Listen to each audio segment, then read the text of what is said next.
Assalamualaikum warahmatullahi wabarakatuh. Kita ketemu lagi di pelajaran produk kreatif dan kewirausahaan untuk kelas 12 SMK jurusan asisten keperawatan.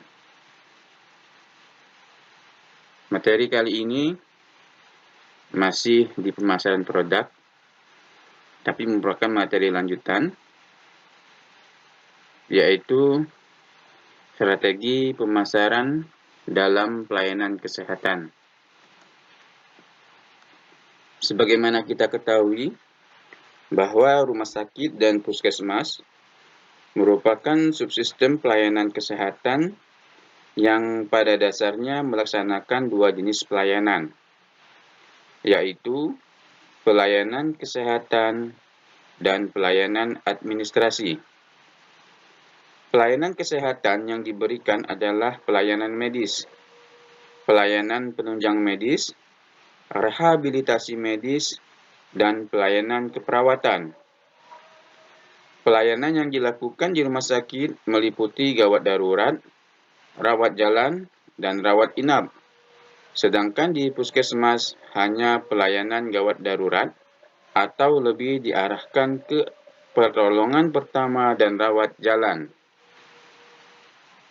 Sejalan dengan reformasi di bidang kesehatan, melalui paradigma sehat, pelayanan kesehatan di rumah sakit maupun di puskesmas lebih difokuskan pada upaya promotif atau promosi kesehatan dan preventif atau pencegahan, tanpa mengabaikan upaya lain yaitu upaya kuratif dan rehabilitatif.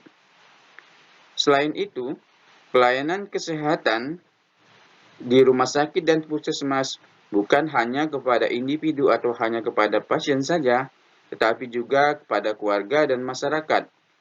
Sehingga pelayanan kesehatan yang dilakukan merupakan pelayanan kesehatan yang paripurna, yaitu yang komprehensif dan holistik.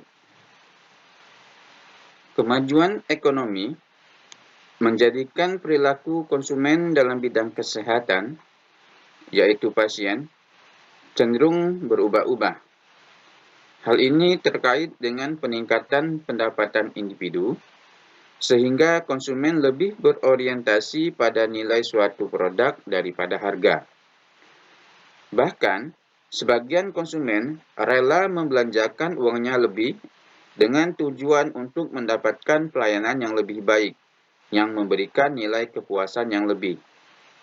Gaya hidup menjadi salah satu faktor yang mempengaruhi perilaku konsumen, yaitu dengan mempengaruhi penilaian yang dilakukan oleh seorang konsumen atau pasien.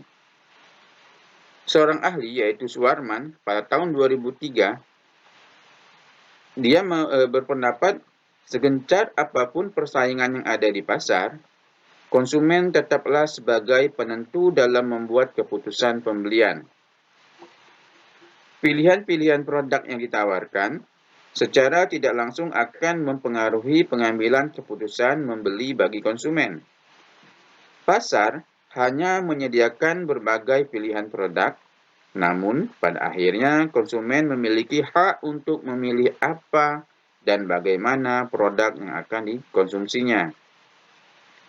Perkembangan teknologi informasi juga memberikan dampak yang signifikan terhadap pengambilan keputusan konsumen. Kemudahan akses informasi baik secara langsung maupun tidak langsung akan menjadi bisikan sikap konsumen. Konsumen akan mempertimbangkan implikasi tindakan mereka sebelum memutuskan untuk melibatkan diri atau tidak dalam perilaku tertentu.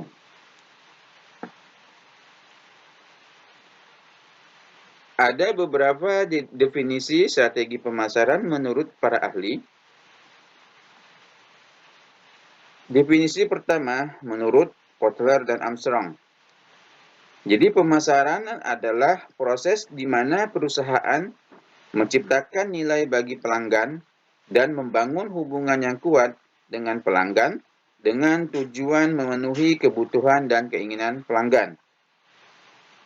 Konsep pemasaran merupakan pencapaian organisasi tergantung pada pengetahuan akan kebutuhan dan keinginan target pasar, serta memberikan kepuasan yang lebih baik dari pesaing.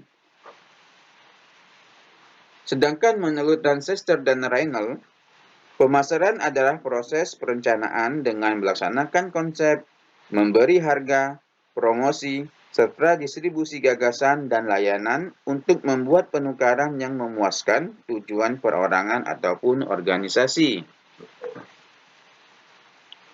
Kemudian Kotler sendiri pada tahun 1997 mengatakan bahwa pemasaran adalah suatu proses sosial dan manajerial yang di dalamnya individu dan kelompok mendapatkan apa yang mereka butuhkan dan inginkan dengan menciptakan, menawarkan, dan mempertukarkan produk yang bernilai kepada pihak lain. Sementara itu, rumah sakit sebagai salah satu penyedia pelayanan kesehatan merupakan institusi yang penting untuk meningkatkan derajat kesehatan masyarakat. Strategi pemasaran dalam pelayanan kesehatan di rumah sakit pada dasarnya adalah rencana yang menyeluruh, terpadu dan menyatu di bidang pemasaran, serta memberikan panduan tentang kegiatan yang akan dijalankan agar dapat mencapai tujuan pemasaran suatu perusahaan. Dengan kata lain, strategi pemasaran dalam pelayanan kesehatan di rumah sakit adalah serangkaian tujuan, sasaran, kebijakan, dan aturan yang memberikan arah kepada pemasaran perusahaan dari waktu ke waktu pada masing-masing tingkatan dan acuan serta alokasinya, terutama sebagai tanggapan perusahaan atau rumah sakit dalam menghadapi lingkungan dan keadaan persaingan yang selalu berubah-ubah. Oleh karena itu, penentuan strategi pemasaran dalam pelayanan kesehatan di rumah sakit harus didasarkan atas analisis lingkungan dan internal perusahaan atau rumah sakit melalui analisis keunggulan dan kelemahan perusahaan dan rumah sakit, serta juga analisis kesempatan dan ancaman yang dihadapi perusahaan atau instansi kesehatan dari lingkungannya. Selanjutnya, strategi pemasaran dalam pelayanan kesehatan di rumah sakit yang digerakkan oleh pelanggan atau klien dimulai dengan memilih pelanggan atau klien yang akan dilayani dan memutuskan promosi nilai yang mendapat pelayanan pelanggan yang dapat melayani pelanggan atau klien sasaran dengan sangat baik. Definisi paling sederhana mengenai pemasaran adalah proses mengelola hubungan pelanggan yang menguntungkan. Jadi jika didefinisikan secara luas, pemasaran adalah proses sosial dan manajerial di mana pribadi atau organisasi memperoleh apa yang mereka butuhkan dan inginkan melalui penciptaan dan pertukaran nilai dengan yang lainnya. Dalam konteks bisnis yang lebih sempit, pemasaran mencakup menciptakan hubungan pertukaran muatan nilai dengan pelanggan yang menguntungkan. Oleh karena itu, kita mendefinisikan pemasaran atau marketing sebagai proses di mana perusahaan menciptakan nilai bagi pelanggan dan membangun hubungan yang kuat dengan pelanggan dengan tujuan menangkap nilai dari pelanggan sebagai imbalannya.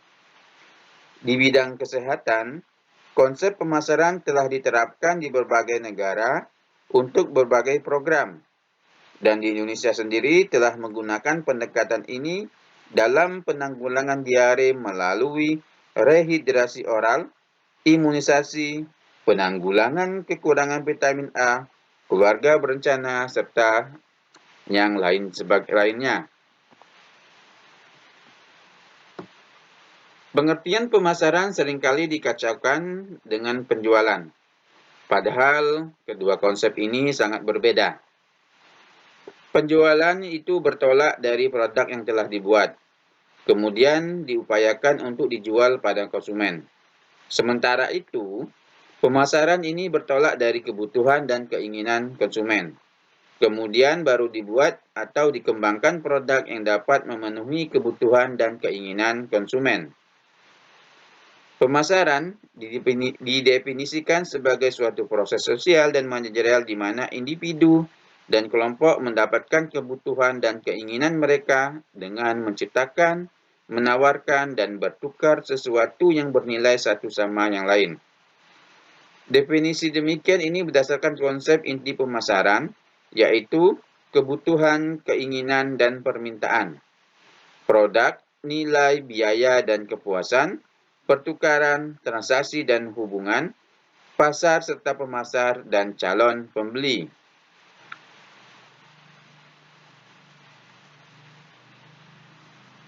Lesser Robert pada tahun 1978 mendefinisikan strategi itu adalah suatu rencana yang fundamental untuk mencapai tujuan perusahaan.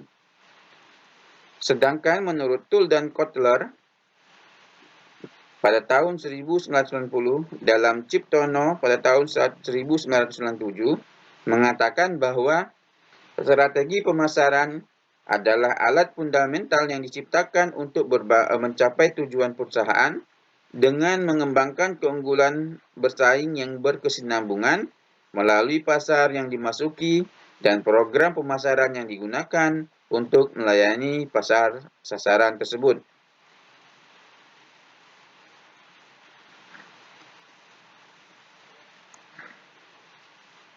Ada beberapa strategi pemasaran jasa pelayanan kesehatan yang dapat kita lakukan.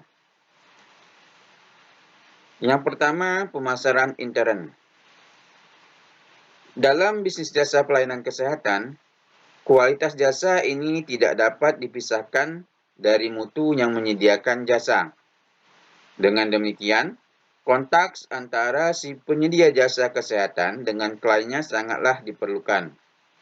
Pemasaran intern adalah menerapkan teori dan praktek pemasaran terhadap orang yang melayani klien atau langganannya, sehingga mereka harus mempekerjakan dan memelihara tenaga kerja yang terbaik serta harus bekerja untuk melayani sebaik mungkin.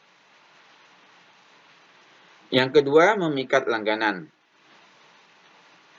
Pada rumah sakit atau perusahaan, jasa selera klien secara individual pada kunjungan pertama sangat diperhatikan. Oleh karena itu, satu kunci strategi bagi instansi rumah sakit atau pengusaha jasa pelayanan adalah menentukan situasi lingkungan dengan didasari oleh penyesuaian dengan klien dan harus melakukan standarisasi. Mengelola bukti berarti mengelola peralatan yang menghasilkan jasa. Jasa pelayanan biasanya sulit dinilai bila dibandingkan dengan barang yang berwujud. Sifat tidak berwujud dari jasa mendorong klien untuk memperhatikan benda berwujud, yaitu dengan memberikan layanan kesehatan atau petugasnya sebagai patokan untuk kualitas jasa tersebut.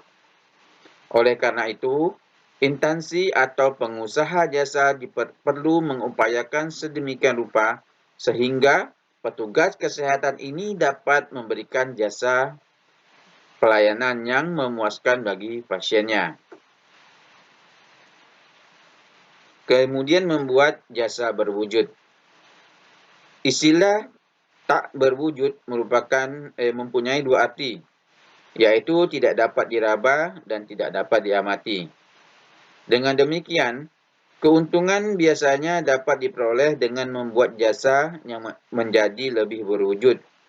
Misalnya, seorang petugas rumah sakit membuat klien lebih mudah memahami apa yang diberikan oleh pihak rumah sakit dengan dihubungkan dengan kata-kata berwujud. Misalnya, Anda berada dalam tangan yang tepat bersama kami. Itu contohnya. Kemudian strategi jasa pelayanan lainnya adalah menyeimbangkan permintaan dan penawaran. Karena jasa adalah performa, maka jasa bersifat tidak dapat disimpan atau digudangkan. Maka, salah satu masalah krusial yang sulit dihadapi oleh kepala rumah sakit atau pengusaha jasa ialah cara menyeimbangkan antara kebutuhan klien dan pelayanan klien. Oleh karena itu, pola pikir dan paradigma jasanya perlu diubah dengan cara memperbanyak jenis penawaran dan pelatihan, serta menjalani seleksi bagi pemberi jasa.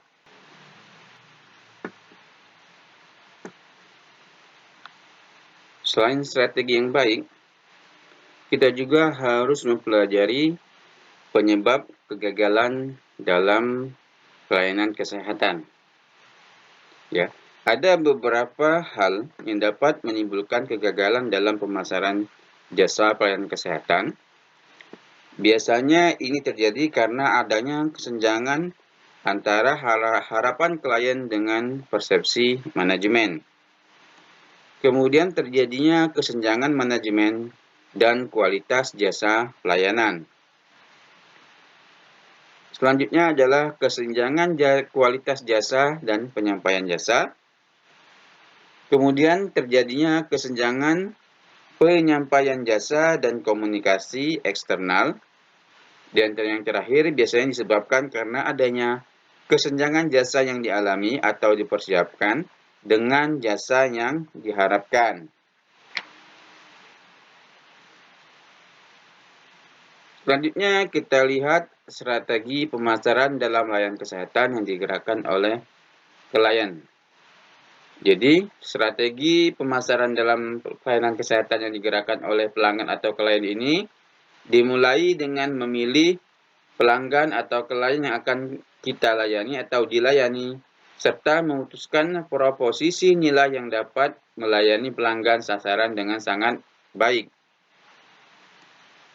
Adapun strateginya yang bisa kita terapkan adalah segmentasi pasar dalam pelayanan kesehatan di rumah sakit. Jadi segmentasi pasar ini adalah tindakan yang membagi pasar menjadi kelompok-kelompok pembeli yang berbeda dengan kebutuhan, karakteristik, atau perilaku yang berbeda yang mungkin memerlukan produk atau bauran pemasaran yang terpisah. Segmentasi pasar dimaksud ini adalah sebagai kegiatan membagi suatu pasar ke dalam kelompok-kelompok yang berbeda-beda. Masing-masing kelompok terdiri atas konsumen dan klien yang mempunyai ciri atau sifat yang hampir sama. Setiap kelompok konsumen atau klien dapat dipilih sebagai suatu pasar sasaran pelayanan kesehatan yang akan dicapai dengan strategi yang berbeda-beda. Jadi, segmentasi pasar merupakan suatu strategi pemasaran dalam pelayanan kesehatan di rumah sakit yang dilakukan dengan sadar dan sengaja untuk membagi pasar ke dalam bagian-bagian dasar untuk membina bagian-bagian tertentu agar menjadi pasar sasaran yang akan dilayani. Adapun analisis segmentasi pasar ini merupakan inti strategi pemasaran dalam pelayanan kesehatan di rumah sakit. Biasanya ini akan menyangkut dua kegiatan. Yang pertama adalah pemilihan pasar yang akan menjadi sasaran penjualan, yaitu suatu kegiatan yang menentukan kemampuan untuk mengukur secara efektif kesempatan penjualan di berbagai segmen pasar. Yang kedua adalah pemilihan marketing mix yang tepat, yaitu suatu kegiatan yang memerlukan kemampuan untuk menilai kebutuhan berbagai segmen pasar yang berlebihan. Nah, segmentasi pasar sendiri ini bisa kita bagi-bagi atau kita beda-bedakan. Yang pertama adalah pasar konsumen. Pasar ini terdiri atas perorangan atau rumah tangga yang membeli atau memperoleh produk, baik itu barang atau jasa, untuk dikonsumsi atau dipakai sendiri dan tidak untuk diperdagangkan. Hal ini dapat berupa kebutuhan di bidang kesehatan. Dasar-dasar yang mengadakan segmentasi pasar pelayanan kesehatan di rumah sakit adalah berdasarkan karakteristik konsumen. Nah, di sini ada beberapa variabel yang dapat kita lihat untuk menyegmentasikan pasar yang didasarkan pada karakteristik konsumen pelayanan kesehatan. Ini ada 5. Yang pertama, secara segmentasi geografis, segmentasi demografis, segmentasi psikografis, segmentasi perilaku atau tingkah laku, dan segmentasi jasa. Selanjutnya, segmentasi pasar berikutnya adalah pasar produsen. Pasar ini terdiri atas perorangan atau organisasi yang membeli atau memperoleh produk, baik itu barang atau jasa, untuk digunakan dalam proses produksi atau operasi lebih lanjut. Kemudian, hasilnya dijual atau disewakan kepada pihak lain. Selanjutnya adalah segmentasi pasar, yaitu pasar pedagang. Pasar ini terdiri atas perseorangan atau organisasi yang biasa disebut dengan pedagang perantara atau yang sering kita kenal dengan istilah dealer atau distributor. Dan yang terakhir adalah pasar pemerintah. Pasar ini terdiri atas instansi pemerintah yang membeli atau menyewa produk untuk membantu atau melaksanakan fungsi operasional tertentu dalam pemerintahan.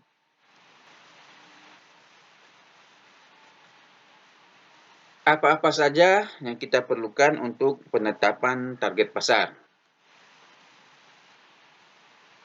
Ya.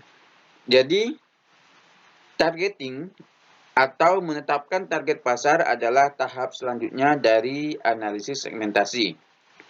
Produk dan jasa dari targeting adalah target market atau pasar sasaran, yaitu berupa segmen pasar pelayanan kesehatan rumah sakit yang akan menjadi fokus dalam kegiatan pemasaran pelayanan klien.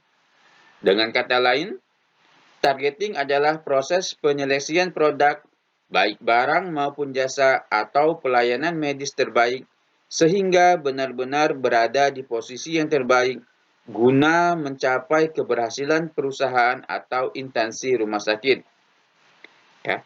Ada beberapa pendapat ahli masalah definisi targeting atau target. Yang pertama, menurut Keegan dan Green pada tahun 2008, yang mendefinisikan targeting adalah suatu atau proses pengevaluasian segmentasi dan pemokusan strategi pemasaran dalam pelayanan kesehatan di rumah sakit pada suatu negara, provinsi, atau sekelompok orang yang memiliki potensi untuk memberikan respon. Yang kedua, menurut Kotler dan Armstrong pada tahun 2008, targeting adalah sekelompok pembeli atau buyer yang memiliki kebutuhan atau karakteristik yang sama yang menjadi tujuan promosi kesehatan.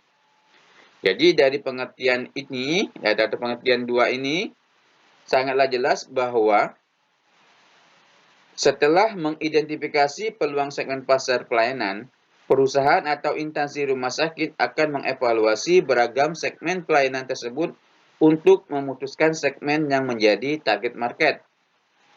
Dalam mengevaluasi segmen pasar yang berbeda-beda, perusahaan harus melihat faktor-faktor, yaitu pertama daya tarik pasar secara keseluruhan, serta tujuan dan sumber daya perusahaan. Apa itu diferensiasi pasar? Jadi, penyedia pelayanan medis atau penjual bisa mengabaikan perbedaan segmen dan menetapkan sasaran secara luas dengan menggunakan pemasaran tanpa diferensiasi atau pemasaran massal. Ada jenis-jenis diferensiasi pasar. Jadi, pemasaran tanpa diferensiasi ini melibatkan produksi massal, distribusi massal, dan promosi massal tentang produk dan jasa yang sama dalam cara yang sama untuk semua klien atau konsumen. Selain itu, penjual dapat menerapkan pemasaran terdiferensiasi dengan mengembangkan penawaran klien atau pasar yang berbeda-beda untuk beberapa segmen. Yang pertama adalah mass marketing atau pemasaran tanpa diferensiasi. Strategi cakupan pasar ini di mana instansi rumah sakit atau perusahaan memutuskan untuk mengabaikan perbedaan segmen klien atau pasar dan mengejar keseluruhan kebutuhan klien atau pasar dengan satu tawaran pelayanan yang efektif, efisien, dan profesional. Selanjutnya adalah differentiated marketing atau pemasaran terdiferensiasi. Ini adalah strategi cakupan pasar di mana rumah sakit atau perusahaan memutuskan untuk menargetkan beberapa segmen klien atau pasar dan merancang penawaran layanan terpisah pada masing-masing segmen. Selanjutnya adalah concentrated marketing atau pemasaran terkonsentrasi. Ini adalah strategi cakupan pasar di mana rumah sakit atau perusahaan mengejar pangsa pasar salah satu atau beberapa segmen atau ceruk atau niche. Yang terakhir adalah mikro marketing atau pemasaran mikro.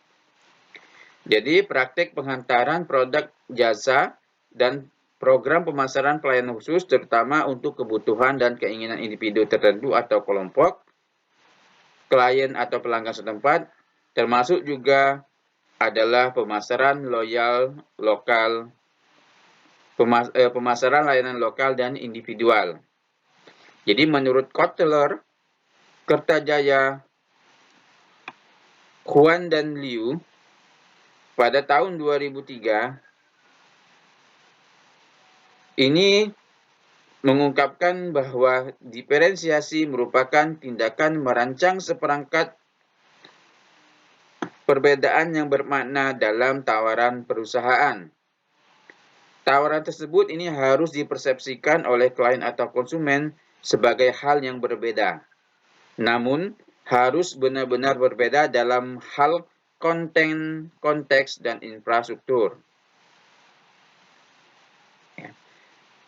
Adapun proses dan tujuan diferensiasi pasar, ini menurut Kotler pada tahun 2000 ini bisa dibagi menjadi 3 tahap. Ya. Yang pertama adalah menemukan model nilai konsumen. Di sini instansi rumah sakit atau perusahaan harus membuat semua daftar produk dan jasa tenaga medisnya yang mempengaruhi persepsi klien atau konsumen yang menjadi target market tergantung value atau nilai.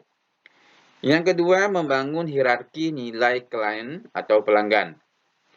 Instansi rumah sakit atau perusahaan di sini harus menyusun setiap faktor ke dalam satu kelompok dari 4 kelompok berikut. Yang pertama adalah basic atau dasar, kedua adalah expected atau harapan, yang ketiga desired atau keinginan, dan yang keempat adalah unanticipated atau kejutan. Yang ketiga adalah menentukan sepaket nilai konsumen. Di sini instansi rumah sakit atau perusahaan harus memiliki kombinasi antara faktor yang intangible atau tidak berwujud dan tangible atau berwujud untuk membedakan dengan pesaing dan menciptakan klien atau konsumen yang loyal. Adapun tujuan strategi diferensiasi adalah mengembangkan positioning yang tepat yang sesuai dengan keinginan konsumen jasa pelayanan kesehatan potensial yang ingin kita tuju. Jika klien pasar melihat perbedaan produk perusahaan dibandingkan dengan produk pesaing, maka akan lebih mudah kita mengembangkan marketing mix untuk sebuah produk. Selanjutnya kita lihat apa itu positioning pasar.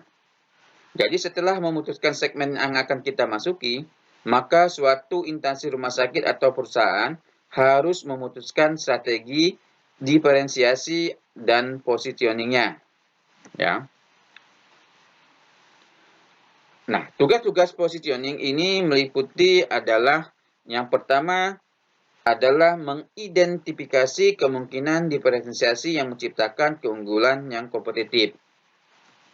Yang kedua, menciptakan keunggulan untuk membangun posisi.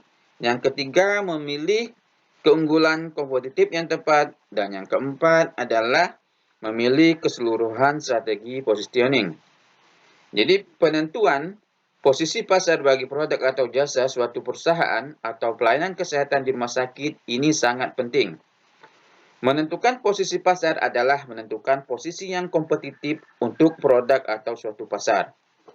Produk atau jasa pelayanan kesehatan ditempatkan pada posisi yang diinginkan oleh klien sehingga dapat menarik minat klien untuk menggunakan dan membeli produk atau jasa layanan yang kita tawarkan.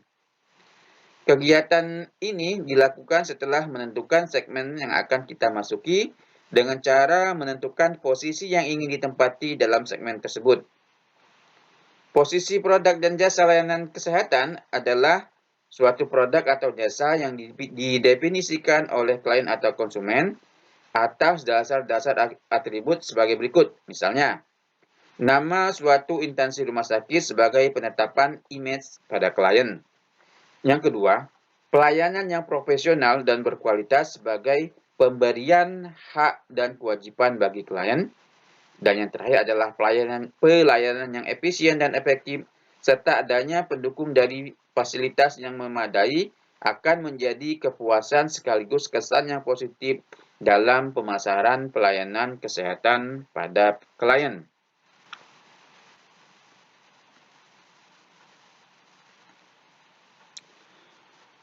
Ada beberapa langkah dalam melakukan positioning ini, ya. Yang pertama, kita mengenali keunggulan dalam suatu rumah sakit yang mungkin dapat ditampilkan dalam hubungan dengan pesaing. Caranya adalah dengan mengadakan perbedaan melalui diferensiasi produk, diferensiasi jasa, diferensiasi personal, dan diferensiasi citra. Kemudian, memilih keunggulan dalam instansi rumah sakit yang paling menonjol. Serta yang terakhir adalah menyampaikan keunggulan rumah sakit secara efektif kepada target pasar atau klien dan masyarakat yang luas.